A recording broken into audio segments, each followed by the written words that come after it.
በመጀመሪያ ደረጃ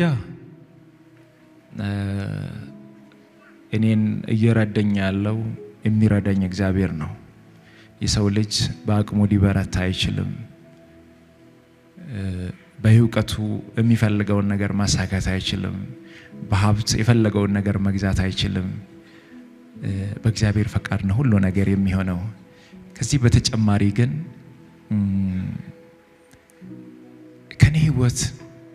ከኔ ህይወት ምን መማር ይቻላል?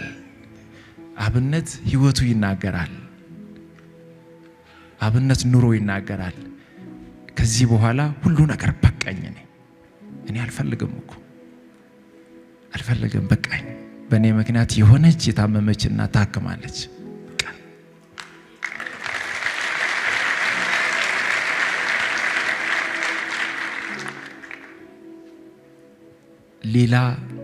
ሌላ ነገር እኔ አልፈልግም። ዘንጦ መልበስን አልፈልግም። ጥሩ ሆቴል መጠቀምን አልፈልግም። ዘመናዊ መኪና መንዳትን አልፈልግም። አይቻለሁ ሁሉንም ነገር። እኔ የሚፈልገው በዚህ ሰዓት ላይ ምንም ያላገለገልኩ ሰው ነኝ። ምንም ያልሰራው ሰው ነኝ። ገና ነኝ፣ ታች ነኝ። ብዙ መስራት እፈልጋለሁ። ብዙ ማገልገል እፈልጋለሁ። እውነት ለመናገር ወጣቱ ከኔ ይማራል ብዬ የሚጠብቀው ነገር የለም። ወጣቱ ከኔ ትምህርት ይወስዳል ብዬ የሚያስበው ነገር የለም። አንድ ነገር ግን ይታየኛል። አንድ ነገር ይገበኛል። አንድ ነገር እግዚአብሔር በእኔ ላይ እንዲሰራ የሚፈልገው ነገር አለ። እግዚአብሔርን እንጠይቅ። በእግዚአብሔር ፊት ዝቅ ብለን እንለምን። እግዚአብሔርን እናገልግል። እግዚአብሔር የወደቁትን ያነሳል። እግዚአብሔር የተናቁትን ያስታውሳል። እግዚአብሔር ከተጨነቁት ጋር ይሆናል። እግዚአብሔር የት ይደርሳል? አይረባም፣ አይጠቅምም፣ እሱ አይመጥንም እዚህ ቦታ የተባለውን ከፊት ለፊት ማቆም ይችላል። እኔ አንድ የተረዳሁት ይሄንን ነው። አንድ የተረዳሁት አንድ የሚገባኝ ነገር፣ አንድ ውስጥ የሚያምነው ነገር እግዚአብሔር ከተናቁት ጋር አብሮ ይሆናል።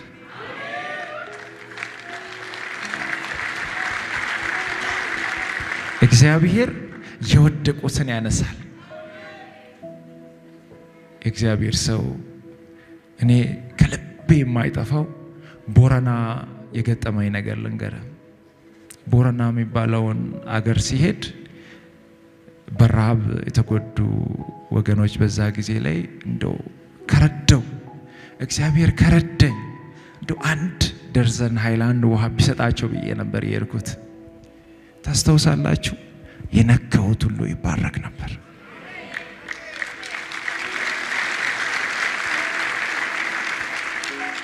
ዝነኛ ስለሆንኩ ነው? ሀብታም ስለሆንኩ ነው? ተጽዕኖ ፈጣሪ ሆኜ ነው? አይደለሁም። ደካማ ሰው ነኝ። እግዚአብሔር ግን አቅሙን በእኔ ላይ ማሳየት ስለሚፈልግ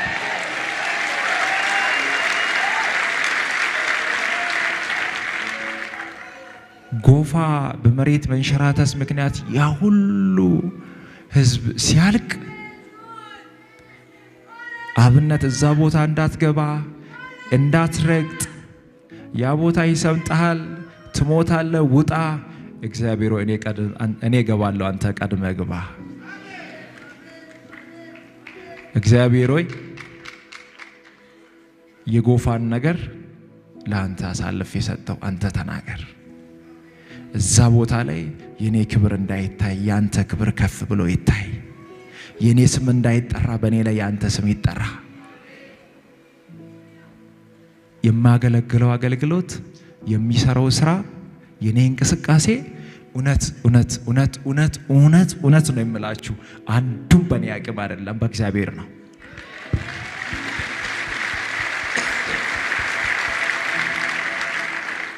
የእግዚአብሔር ጥላ ከኔ ላይ ከተነሳ የሚወድቅ ሰው ነኝ።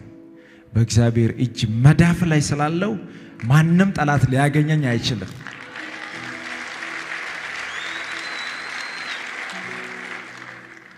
እኔ አንድ ልላችሁ የሚፈልገው ራሳችሁን ዝቅ አድርጉ። ያላችሁን ነገር ስጡ ይሰጣችኋል። አገልግሉ እግዚአብሔር የናንተን ቤት ያገለግላል። ከኖራችሁለት እግዚአብሔር እናንተ ጋር ይኖራል። ባለፈው ቅርብ ጊዜ ላይ ታመምኩና ተስፋ ቆረጥኩ። እግዚአብሔር ሰው ካንተ አልጠብቅም ከናንተ ባልጠብቅም ተስፋ ቆረጥኩ። ብዙ አመታት ታመሜያለሁ። መቀመጥ አልችልም፣ መቆም አልችልም፣ መስራት አልችልም። በጉልበቴ ተንበርክኬ ነው መኪና ውስጥ ረጅም መንገድ የሚሄደው። በጣም ከበድ ስለኝ ተኛውና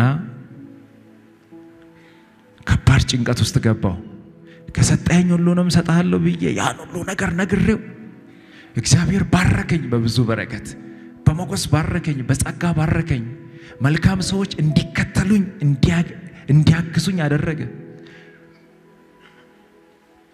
እንደው እግዚአብሔር ሆይ ብጠራኝ እነዚህ ያንተ አገልጋዮችን እኔ ይዤ ነው የሚጠፋው። በሚሊዮኖች የሚቆጠሩ ሰዎች አገልግሎትን የሚደግፉ አሉ። እኔን አይደለም የሚከተሉት እኮ የራእዩ ባለቤቶች አሉ። ኢትዮጵያውያን አገር ውስጥ ያሉ ከሀገር ውጭ ያሉ በኔ ላይ የሚጸልዩ በኔ አገልግሎት ላይ ቀን ማታ የሚጸልዩ በእግዚአብሔር ፊት የሚያስቀምጡ።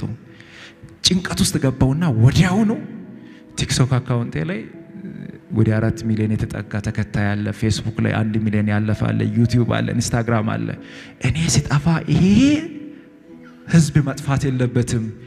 ካዜናዎችን ገዛውና አንደኛው ካዜና ላይ ሰው ጋር አስቀመጥኩና ኢሜሉን፣ አንደኛው ካዜና ላይ ሰው ጋር አስቀመጥኩና ፓስወርዱን፣ አንደኛው ካዜና ሰው ጋር አስቀመጥኩና ሲም ካርዱን የተከፈተበትን። እኔ ከሌለው እኔ ጋር ያሉ በጎ ልብ ያላቸው ሰዎች የእግዚአብሔርን አገልግሎት ያስቀጥላሉ። የኔ ተከታይ ከኔ ጋር እኩል አይሞትም። እግዚአብሔርን ያገለግላል። የኔ ሚዲያ እግዚአብሔር ይመለክበታል። ይሄንን ማስተካከል ጭንቀት ውስጥ ገባው። መኪና እጄ ላይ አለ፣ ዘመናዊ ስልኮች እጄ ላይ አሉ። እግዚአብሔር የባረከኝ በረከት እጄ ላይ አለ። ከሰጠኝ ሁሉንም ሰጣለሁ ብዬ ለእግዚአብሔር ነግሬዋለሁ። በጣም ከበድ እያለኝ ሲመጣ ቤተሰቤን ሰብሰብ አደረኩና ወንድሜ እዚህ ጋር ምስክር ነው፣ በድንገት ቢሞት እግዚአብሔር ለኔ የሰጠውን ሁሉንም ለደሃ ስጡ፣ ካልሰጣችሁ በሰማይ በምድር እግዚአብሔር ይጠይቃቸዋል።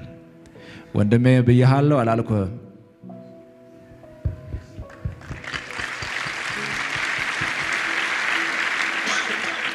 አሁንም እናንተ ምስክሮቼ ናችሁ።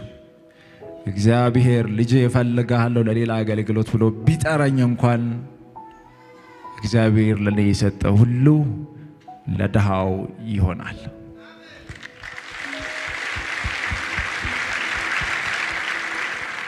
ታዲያ ከኔ ምን ተማራችሁ? ገንዘብ አለ፣ ስልጣን አለ፣ ስም አለ፣ ሁሉ ነገር የሚቀር ነው። ሁሉን ነገር የምትተውት ነው። የሆነ ጊዜ ከበድ ብሎ ሲመጣ፣ የሆነ ጊዜ ጫንቋችሁ፣ የሆነ ጊዜ ሁሉ ነገር ተሰብስቦ ሲመጣ ሁሉ ነገር አንድ ይሆናል። የምንሄደው ወደ እግዚአብሔር ጋር ነው። ያለንን ነገር ሰብስበን ወደ ሰማይ ይዘን አንሄድም። የተሰጠን ኪሳችን ሙሉ የሆነው፣ ቤታችን ሙሉ የሆነው፣ አካውንታችን ሙሉ የሆነው እግዚአብሔር ለሌሎች ለሌላቸው እንድንሰጥ እንጂ እንድትጠቀሙበት አይደለም። ባላደራዎች ናችሁ። ለእግዚአብሔር ቤት የተሰጣችሁን ስጡ፣ ደሃውን መግቡ። በየሆስፒታሉ ታሞ ገንዘብ በማጣት ምክንያት ለሚሞቱ ሰዎች ገንዘብ ስጡ፣ ይታከሙ። እግዚአብሔር ደግሞ በእጥፍ ይሰጣቸዋል። የኔ ህይወት ነው። በጣም ነው ማመሰግነህ። ሰው የኖረውን ሲናገር በጣም ደስ ይላል። በምድር ላይ እድለኛ ከሚባሉ ሰዎች አንዱ አንተ ነህ። ምክንያቱም ሰው ሁሉ ለራሱ በሚኖርበት ዘመን ለሰው ለመኖር የእግዚአብሔር ጸጋ ይረዳ ሰው ስለሆንክ በጣም የምትገርም